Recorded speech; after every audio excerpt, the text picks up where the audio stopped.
வாங்குகிறேன், செருப்படியை தேடுகின்றேன், வா வா வா அப்படின்னு உச்ச நீதிமன்றத்துல நாம் தமிழர் கட்சிக்கு செருப்ப கழட்டி ஸ்டாலின் முக்கிய அடிச்ச தருணங்கள். கூத்தாடியை பார்க்க போய் 41 பேர் செத்தாங்கன்னா அவனுக்கே அதுக்கு அரசு வேலைன்னு சொல்லி கேஸ கொடுத்து நிப்பாட்டி வச்சிருக்கும். ஒரே பெருமளவு பீத்தலு பீத்தலு பீத்தலு. இன்னைக்கு உச்ச நீதிமன்றத்துல அது அரசு நியமனம் செய்யப்பட்டது, நீங்க மூடின்னு போய் உங்க வேலையை பாருங்க அப்படின்னு சொல்லி உச்சி முடிய புடிச்சு இப்படி சுருட்டி தூக்கிய பங்குன்னு விட்டுக்கிறாங்க. அதே திரும்ப மண்டையில நங்குன்னு ஊந்துட்டுக்குது, கொட்டு கொட்டுன்னு கொட்டி அமைச்சிட்டுக்குறாங்க மண்டை மேலேயே முடிய தூக்கி விட்டு. தேவையா தேவையா?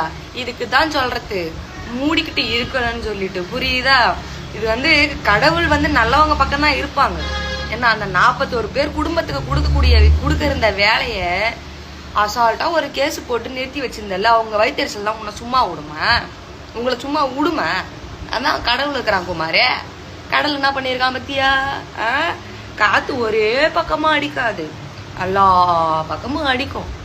ஆனா எங்க தலைவருக்கு மட்டும், எங்க அண்ணனுக்கு மட்டும் ஒரே பக்கமா தான் அடிக்குது. நீங்க 1000 தடைகளை போட்டாலும் உடைச்சிட்டு வந்துக்கினே இருக்கிறாரு.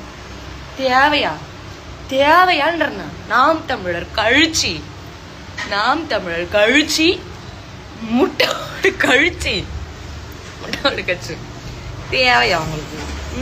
உச்ச நீதிமன்றத்துல உளிப்பி எடுத்துக்கிறாங்க, உளிப்பி உளிப்பி உளிப்பி பத்துன்னு விட்டு வராங்கோ. தேவையா இது? இதுக்கு ஒரு பெருமை பீத்தலா வீடியோ போட்டு அலைவீங்களோ. Good job, continue. ஓகே.